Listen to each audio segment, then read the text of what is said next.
Can you guys see this? Maybe. Over the last few weeks, I've started to notice a lot of familiar faces from the World of Warcraft community, taking another look at Okay. All right.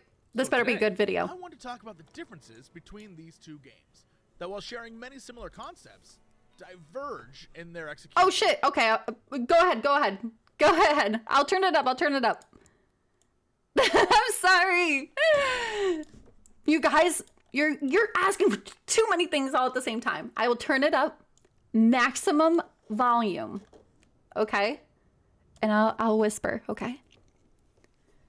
ASMR stream by yours truly. All right, you guys ready? We're about to watch a video by Jesse Cox that compares World of Warcraft to Final Fantasy. And let's see if it's ass. Over the last few weeks, I've started to notice a lot of familiar faces from the World of Warcraft community, taking another look at Final Fantasy XIV. So today, I want to talk about the differences between these two games, that while sharing many similar concepts, diverge in their execution of the MMO genre. As a fan of both games and 15-year veteran of WoW, I've often thought about this subject, as I now play through Final Fantasy XIV on a near-daily basis since August of last year. I frequently get asked to compare the two, and the simplest way I've been able to do so is the following. World of Warcraft is an MMORPG, while Final Fantasy XIV is an RPG MMO. What does this mean besides hopefully sounding clever? Oh my gosh, okay. Tell me when everyone's back. Oh my god. You guys are trolling me. You're trolling me. Over the last few weeks, you're trolling RPG MMO. What does this mean besides hopefully sounding clever? In Final Fantasy XIV, the entire creative process, the direction, the core concepts, all of it are approached from an intrinsically different design philosophy than that of Warcraft. So it doesn't mean you can't enjoy both, it just means they're made for two very different gamers. Let me explain. I think most people have an understanding of what an MMORPG is beyond any sort of definition. There are expectations as to what that experience will be, which is why after playing Final Fantasy XIV, I've come to call it an RPG MMO. Because while all the multiplayer elements are there, I believe they aren't entirely necessary. If the MMO were removed and all we were left with was the RPG, the story, the music, the gameplay, it feels like the player would still have a complete experience. This is because the team behind Final Fantasy XIV, from its inception, has put its focus squarely on storytelling. This design choice then influences every other aspect of the game, from characters to world building to music to animation, all serve to enhance the storytelling. It is without a doubt the single most vital aspect of Final Fantasy XIV. MMO everything definition. comes from the story, everything is related to the story, and everything exists to service the story. So as we move forward in this video, you'll see every time I bring up a comparison or idea in Final Fantasy XIV, it's going to be in some way related to the story. And it's because of this one fact that Final Fantasy and WoW can still feel similar to a player moving between the two, but also be vastly different experiences. Let me just throw this out there. What was the story of vanilla World of Warcraft? If you had to think, it's because there was no story. There were quests, there was lore, certainly different adventures to get involved in, but no overarching story.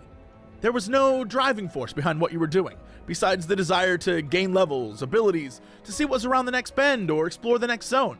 The story of the World of Warcraft was what you, the player, made it. It was trying to find the right Zevras in the Barrens. It was sneaking into the undeveloped Mount Hyjal. It's trying to raid the enemy capital. Those were the experiences we remember. In fact, the most recent example of a great WoW memory I have is getting the Alliance Horde Slayer title and that achievement in BFA. The whole point is that you kill enough enemy players to literally be marked on the map as a bounty, and then people try to come kill you, and if you survive long enough, you get an achievement. It was one of the most exhilarating recent memories I have in the game. I loved every moment of it. That was so fun. In Final Fantasy XIV, if you ask someone their favorite moment, and I did, almost every single person is going to say theirs is related to story. Obviously, this isn't every player, as many players find the same camaraderie and accomplishment as WoW players when taking down harder bosses. But for the majority of players, the story is not just an important part of the game, it's also something that binds the community together. With that said, after years of playing WoW, to say there isn't a fan base for the world or story building they're doing would be foolish, as I am one of them. But let's be real, the majority of players simply do not care about the plot of Warcraft.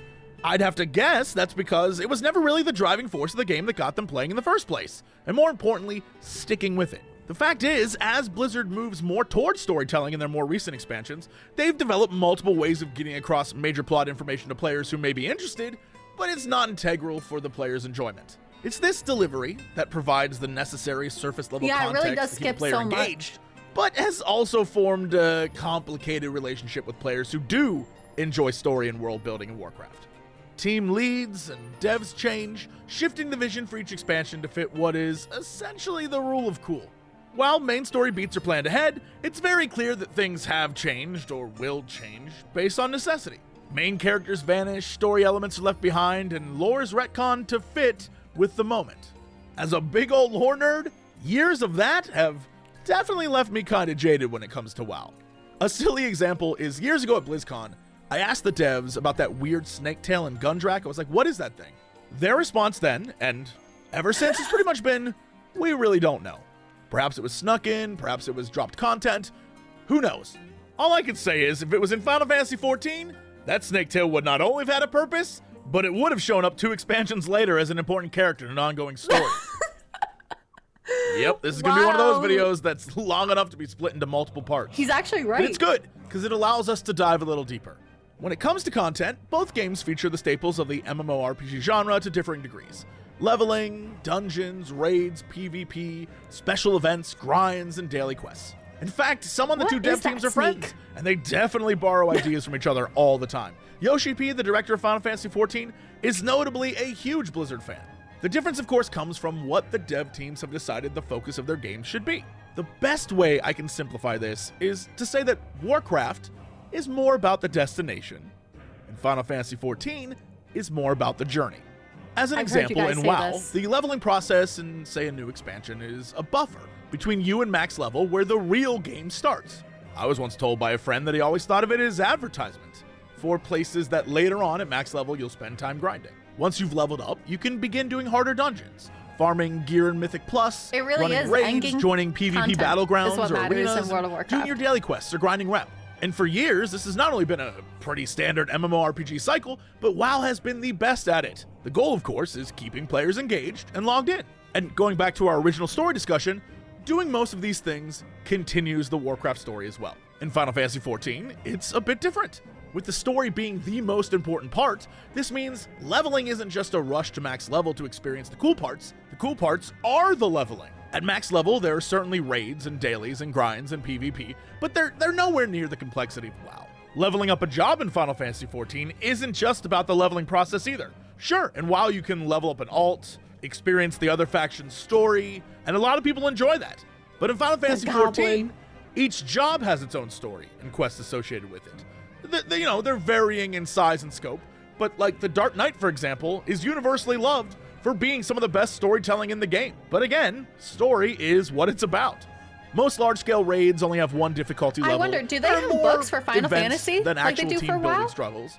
Those raids and trials that do have harder modes are canonically fan fiction versions of the events, so players who are just there for the story won't miss anything if they don't have time for harder content. PvP, while vibrant, is nothing close to that of WoW. Reputations and dailies exist, but not in a way that forces the player to spend a significant amount of time investing in them. But you're rewarded in a way that makes it feel like you're kind of getting one over on the devs for the amount of time you actually put into it. Let me give you some specific examples. Let's talk reputation grinds. Admittedly, in WoW, I haven't played much beyond the start of max level content in Shadowlands, and this may be different, but if we look at most reputation grinds, it's usually something along the lines of like, you earn 750 rep a day with a weekly bonus of some sort, and you need 40 to 50k rep to reach Exalted. So you're looking at, I don't know, over a month of rep farming to reach max reputation. Longer. This, of course, is part of the design philosophy again, to keep you engaged in the world longer.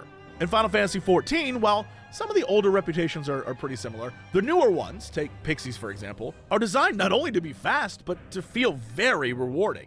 Every day you get 3 quests that take roughly 15 minutes to complete, and as a reward, you get tons of reputation, tokens that you can eventually buy rep items with, and then loads of experience. I'm talking like a quarter of your XP bar for 3 quests. And this is great because not only does it make grinding rep easy, but it also rewards you for doing it on one of your other jobs, incentivizing you to level additional classes. Let's take another example. Unlocking flight. In WoW, unlocking flight has always been a process, a thing that you really had to earn. Currently, I think to unlock flight, it's something like getting Renown 44 and completing the last sigil and having completed Chapter 12 of the Covenant campaign, receiving memories to unlock account-wide flying, and then you can do it in Shadowlands. In Final Fantasy XIV, while exploring the map that you're already exploring anyway, you use a compass to find little green wind orbies, and when you find them all and you complete the area story arc, you unlock flying for that specific zone.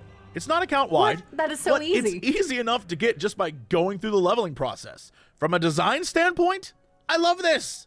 When I first learned this is how you got flying in Final Fantasy XIV, I was actually angry about all the time WoW made me waste. In Final Fantasy XIV, you get to experience the zone, which is what WoW's trying to get you to do, but 14 doesn't gate your ability to move through it quicker in the future behind some sort of grind. Which has probably got a few of you now thinking, Jesse, you're making it seem like you don't have to work for much in Final Fantasy XIV. But of course you do. There are things like fancy relic weapon grinds and stuff like that, but not nearly to the degree that WoW makes you grind out stuff. Honestly, I think we're so used to Blizzard making us go through content multiple times for months in order to unlock something like flying that anything less seems ridiculously easy. But that shouldn't be the case, gang. I don't know anyone who enjoys it, but we still do it. It all just comes down to the fact that the Final Fantasy XIV devs are not trying to keep you in their world for countless hours. So it seems like everything is a little easier. The fact is, the 14 devs have literally said they don't care if you log in every day. Get what you want from their game, come back when you want more. Instead, the grindy bits of Final Fantasy XIV are something entirely different. I recently saw this ad for Final Fantasy XIV, and it made me laugh, because I've never seen anything like this for WoW. But most Final Fantasy XIV players will tell you this is where the majority of your max level adventure lies. Look at this thing. Gathering, crafting, free companies or guilds, housing, fashion, the gold saucer, which is like a permanent version of the Darkmoon Fair. And I'll be honest, yeah, this is pretty much endgame in Final Fantasy XIV. That's not to say 14 doesn't have challenging content for those looking for a more traditional MMO raiding experience. But like, the point I'm trying to make is that in WoW, the endgame focus is on harder and harder raiding and mythics, PvP, both arena, battleground, and world, with all the other things in the game existing to aid in doing so. In 14, the endgame focus is more diverse. Although there are savage and ultimate difficulty raids designed for those who want a more challenging experience, there's also things like building a cool guild house, or crafting a special weapon from a weird boss drop, or going on treasure hunts. There's more to do than just raiding for the sake of raiding. Speaking of crafting, one of the biggest issues I have with WoW is that crafting for so long has seemed totally pointless once Looking for Raid was created. Any gear you could craft, say as a leather worker, was useless for those who could just get raid gear easily. Meanwhile, in Final Fantasy XIV, gathering and crafting is very much a major part of the endgame experience. If you're curious about other things, PvP for example, I mean, in this case, WoW definitely wins this one. There is PvP in Final Fantasy XIV in the form of war games, and there are many people who enjoy it. It's just that there's a wider variety and larger community in WoW. Remember it is, after all, part of the core concept. Faction There's like pretty warfare. much no PvP this doesn't exist in Final in 14. Fantasy. There are no warring player PvP factions. that much, though. In fact, much of the story is about getting all the nations of the world on the same team. The funny thing is, as WoW attempts to add more story, the PvP they're doing makes less and less sense narratively. And that's, I mean, just the tip of the iceberg of the endgame experience. There's a lot more to talk about. I never thought of it like since we are talking endgame, I think we should flip it and do the starting experience. Going back to the design philosophies of the two games, we can see differences in the premise of each and how it affects your intro into the game. In World of Warcraft, you start your experience as just one of the many faces in service of your chosen faction. Over time, your actions and defeating various threats increase your importance to the world. In Final Fantasy XIV, you're literally the Warrior of Light, the chosen hero from moment one. There is no denying your importance to the story. The entire narrative revolves around you. Even though initially you're not recognized as such, I mean, that's what you are. Quickly proving yourself to the world. From that point on, every character not only acknowledges you, but they recognize the importance of your role over theirs.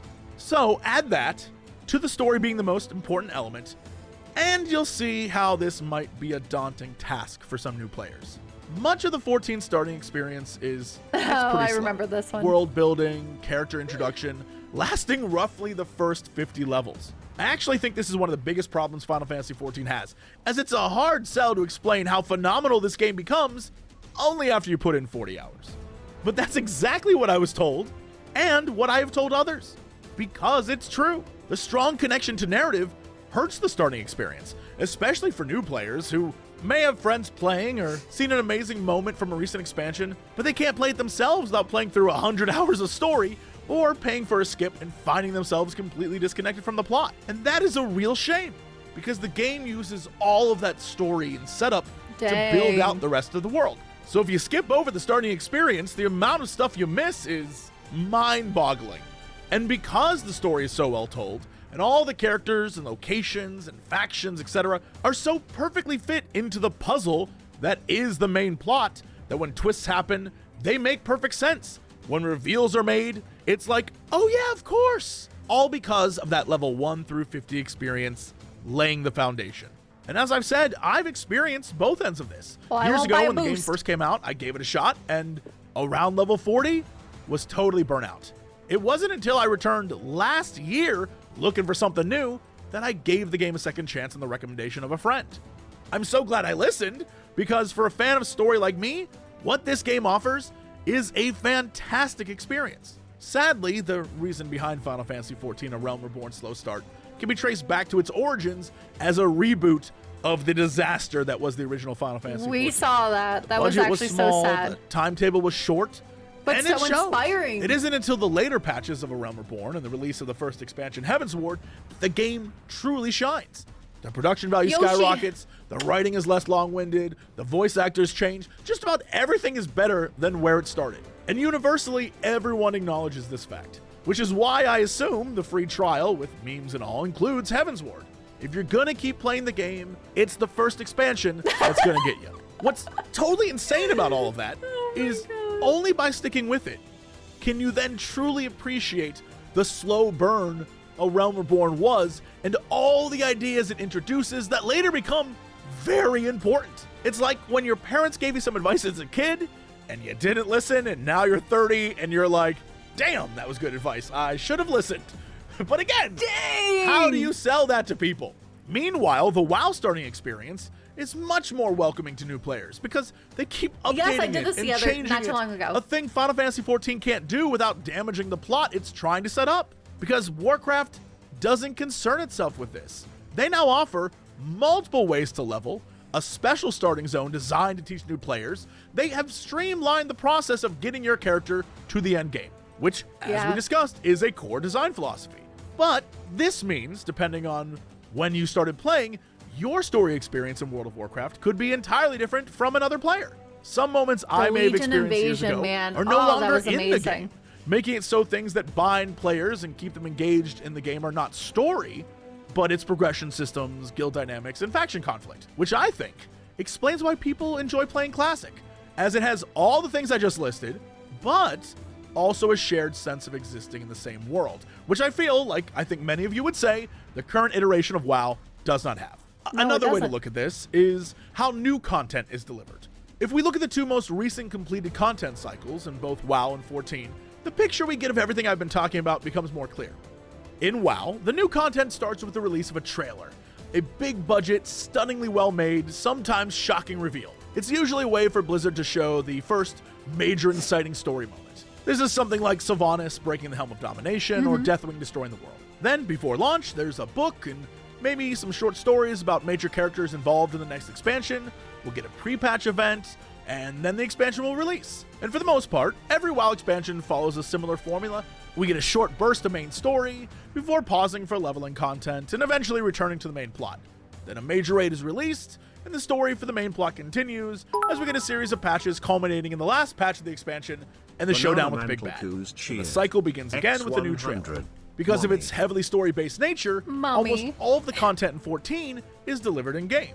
So in the previous expansion's fourth major patch, you'll get hints of a new story. By the time the fifth major patch rolls around, you'll have more information, important details or new jobs will be hinted at, and then, around the same time we get the trailer.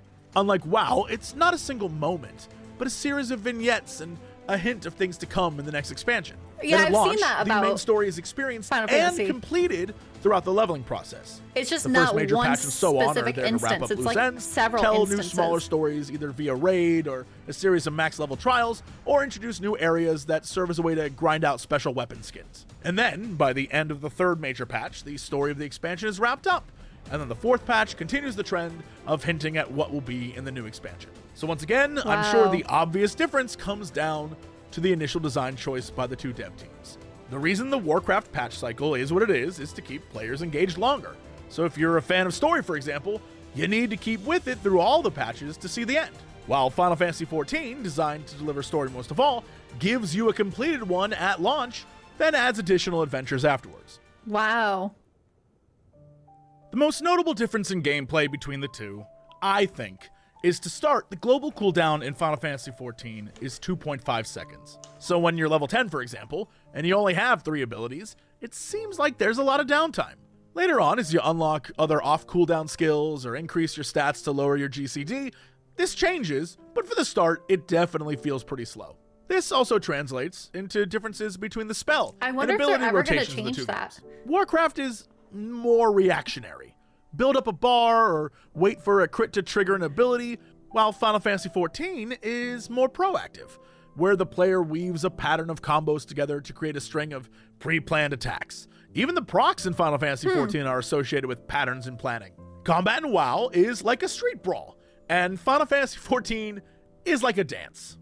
And because 14 is more of a dance, the combat is more spectacular, and the spell effects are way more flashy than those in WoW. Yes, they fucking For the most are. part, spell effects aren't necessarily designed with large groups in mind, unlike Warcraft. So when you're in a 24-man raid and all the effects are going off, it can sometimes feel blinding. So much so that there are options in 14 to decrease or turn them off for other Yeah, players. that's what I said. Speaking of making changes to the game, That literally 14 blinds you. has a pretty amazing HUD customization in the base game. Thank you, While Predator you can the do a lot follow. more with the various add-ons in WoW, 14 gives you enough tools to customize your experience so that you That's don't feel the whatever. absence You have of add-on LUI. support. This UI customization allows for the use of a controller, Add-ons. which the game was designed with in mind, allowing for cross-platform play between PC and PlayStation. This allows for some pretty fun player interface options and looks, letting you clutter your screen with as much information or as little as you want. She's so And we cute. can't forget about the accessibility of players who simply can't use a mouse and keyboard.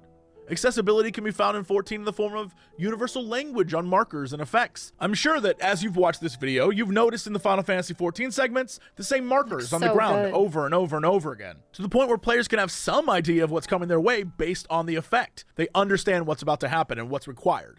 Another major gameplay difference, which is probably what we should have started with, is the ability for one character to play every job or class in the game and switch between them. If you choose Black Mage to start, for example, like I did, and you end up hating it, like I did, then you can switch to another job and try something new. Fall in love with something new, Wow, like a that's what Red it looks Mage, like, just or a switching warrior, like or a that? Dragoon, like I did. And 14 is designed with this one character leveling multiple It's things instant in mind. like that? WoW, on the other hand, is designed around having to create Whoa. multiple alts to try different classes. But unlike 14, each of these new characters has some sort of racial ability or special action, and 14 That's doesn't have that. crazy. It doesn't mean you can't level alts in 14, but it's unnecessary to experience all the game has to offer. Warcraft does, however, have more overall combat diversity, with the option to choose talents and spec out your character in fun, weird ways, although a lot of the time people just look up what the best is. Also, the classes in WoW Not seem me! more wild and Not vibrant me! compared to that of Final Fantasy XIV. There are no Demon Hunter or Hi, Squirrel, Brewmaster thank you for the analog, for follow. example. It does have a Blue Mage, but it's treated as more of a joke class with wacky overpowered abilities that isn't really allowed in current content. So you can't change your Also, WoW talents really in nails Final raiding and Fantasy? PvP. It's what the game was designed for, and they do it very well. The raids in WoW are larger and more intricate, the PvP is more varied and complex, but Final Fantasy XIV does something very fun with its dungeons, raids, and trials by including synced, unsynced, and minimum item level settings. You can change the difficulty of a dungeon, for example, to be exactly how it was when you first ran it in your low-level gear, or to Oh. cheese the hell out of it at max thought- level. I can't- The last thing of can't note you is do that when that with World of crafting or Warcraft? gathering, I'm pretty 14 is sure. much more visual and complex than WoW. Maybe not. It's not just clicking a node. They're actually separate jobs, separate skills, separate stories, and separate gear that you can play without ever doing the main story. Although you'd need it to unlock some zones, There are whole events built around using these crafting and gathering jobs. Beep, building a thank you city, the for follow. example. And as I mentioned before, crafting actually makes viable gear, unlike WoW, whose crafters are mostly useless once people can do looking for raid. True. You're gonna get tired of the hearing me say it, visuals. you probably already are, but story plays a major role in the aesthetics of 14 versus WoW as well. Both games look very good. Wow, Let they me be do. clear. But they each have their own visual style. WoW is slightly more cartoony and exaggerated. Everyone has giant muscles, even the fat dudes and the gnomes. 14 is a bit more subdued in all regards.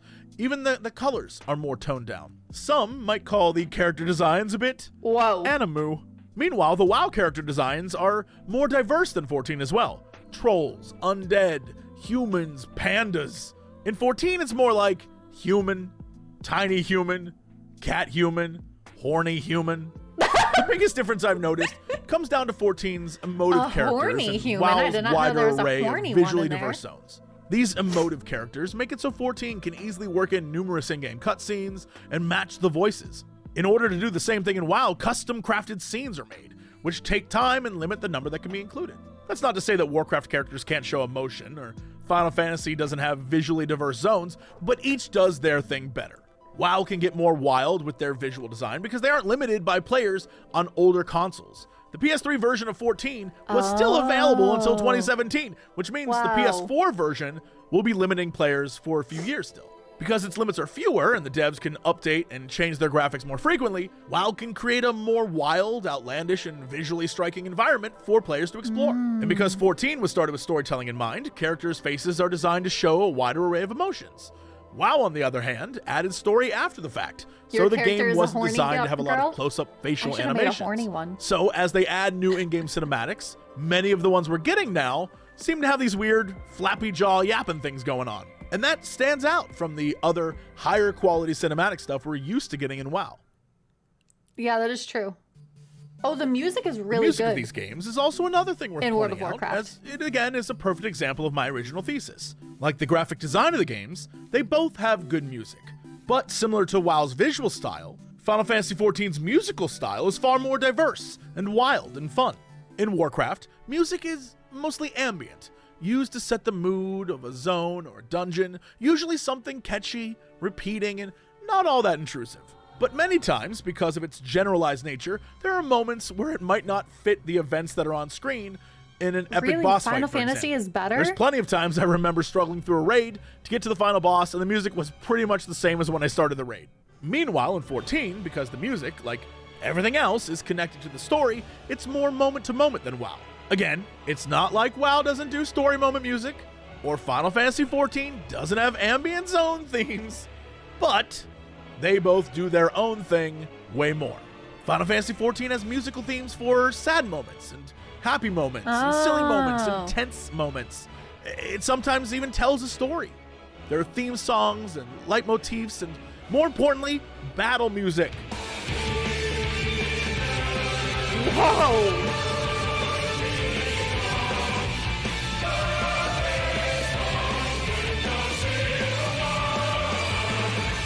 That is so much.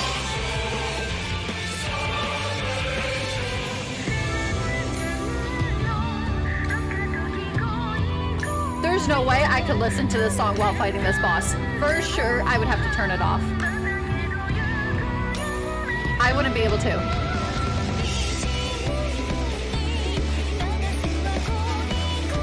Maybe it's just because I've played.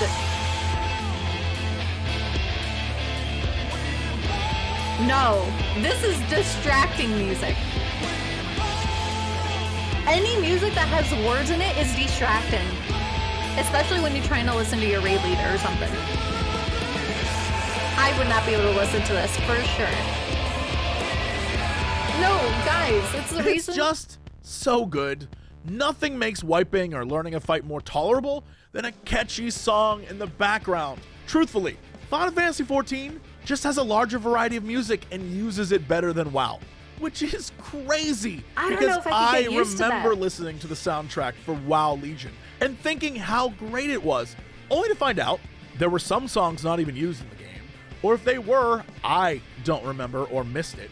I recall multiple versions of Anduin's theme, only for him to barely be involved in the main Legion storyline and his theme to show up like maybe once or twice. That's so crazy to know they have all this amazing talent at Blizzard making music and they don't even use it all. And remember Elite Tauren Chieftain? Final Fantasy XIV has a band of devs called the Primals, except they don't just do meme songs, they play like all the hits from the game, lyrics and all, and let me tell you, they got some bangers. The difference is, while ETC was phased out of live events, the Primals are the highlight that everyone looks forward to. It's as if the WoW community thought ETC was kind of lame. That's what their Final band is Fantasy called, the 14 Primals? fans are like, more Primals, please. Wow. So there's one last thing to talk about, and Final I'm Fantasy's sure it gonna won't win be this. controversial at all. The communities. I've been in the WoW community long enough to have formed a pretty substantial theory about it. I know I'm going to get lots of crap for this one, but I think the general notion is that it's pretty toxic. Yes, your personal guild might be awesome, but generally, I think we can all agree there are high levels of toxicity in the WoW community. And I believe this stems from the nature of the game itself.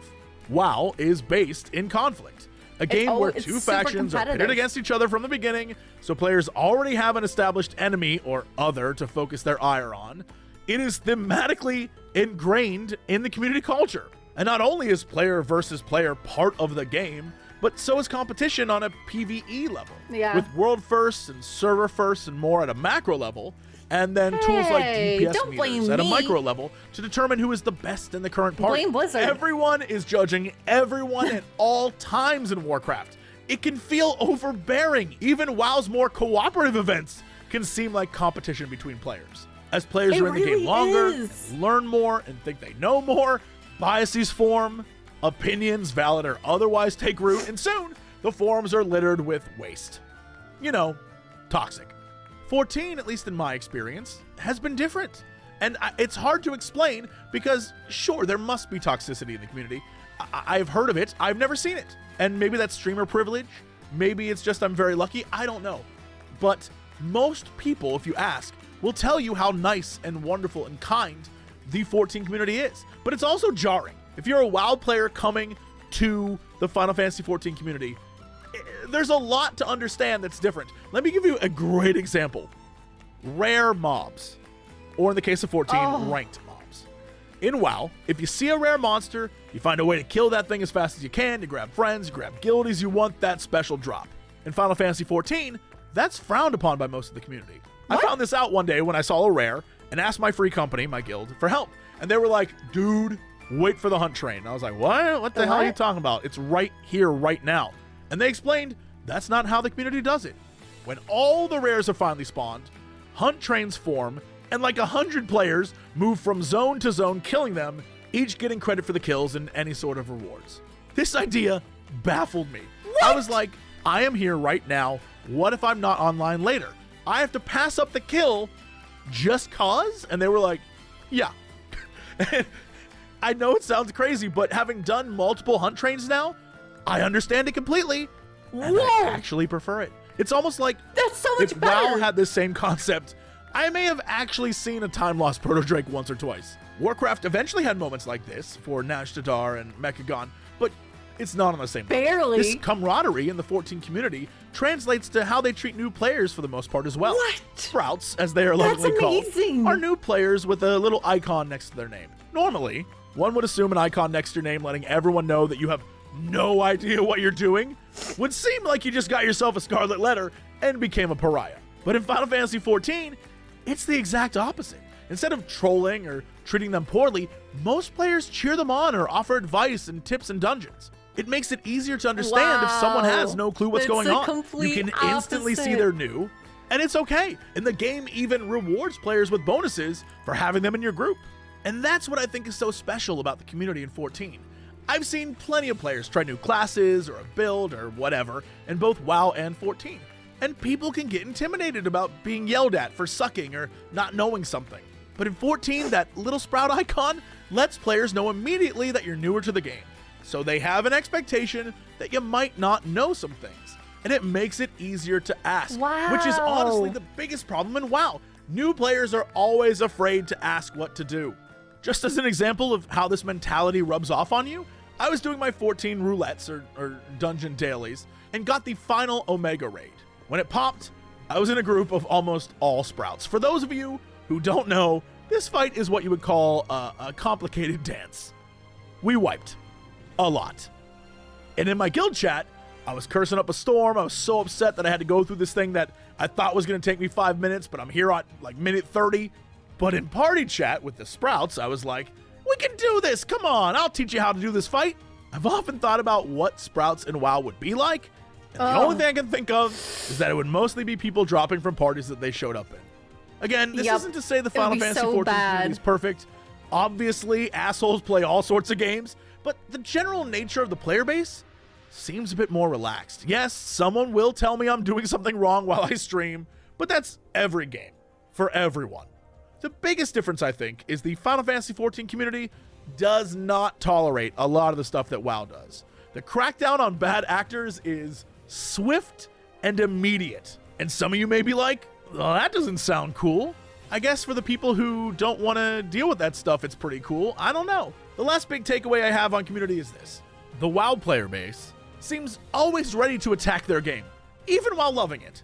And the Final Fantasy XIV community is always trying to defend their game, even if it doesn't need it. Wow, that's so true. So you've made it some 30 minutes into a YouTube video and you find yourself here. This was all just sort of a long-winded way of saying again what I'm sure I made clear in the first 5 minutes, but I really wanted to expand upon the differences between WoW and 14 and how there are players who like each of these. So I guess that's pretty much it for this video. Sure, there's definitely going to be something I missed or couldn't find a way to fit in the video. That's what comments are for, I suppose. So please, if you have something to add or additional thoughts or insights, or if you think I'm way off, let me know. This video was done out of love for both games and the knowledge that each has its own audience, and it's okay to like one and not the other. I hope the takeaway is that if you enjoy story games as much as I do, you'll check out 14, and if you could care less, you're probably already invested in WoW, and I don't see why you should leave. That's what it comes down to, at least for me. I mean... Anyway, thanks so much. Thank you to all the amazing patrons who make videos like this possible. Dude, he's so right on so many levels. Like, actually. Dude, the